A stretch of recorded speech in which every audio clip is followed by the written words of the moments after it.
সদ্য সাবেক রাষ্ট্রপতি শাহাবুদ্দিনের পদত্যাগের পর তার বিরুদ্ধে তদন্ত, বিচার ও গ্রেপ্তারের দাবি তুলেছেন এনসিপি সহ কয়েকটি রাজনৈতিক দল।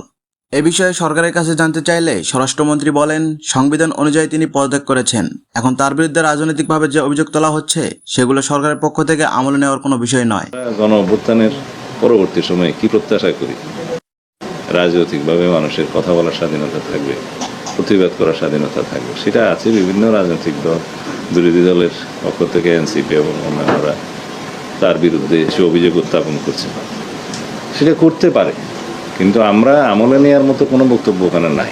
স্বরাষ্ট্রমন্ত্রীর বক্তব্য অনুযায়ী সংবিধানের সাবেক রাষ্ট্রপতির যেসব সুযোগ সুবিধার কথা উল্লেখ করা আছে সেসব তিনি পাবেন। রাষ্ট্রপতি হিসাবে তিনি আইন অনুযায়ী যা সুযোগ পাবেন সেটা অবশ্যই পাবেন, এবং তার প্রোটেকশনের জন্য SSF, PGR সহ এটা 6 মাসের একটা বিধান আছে।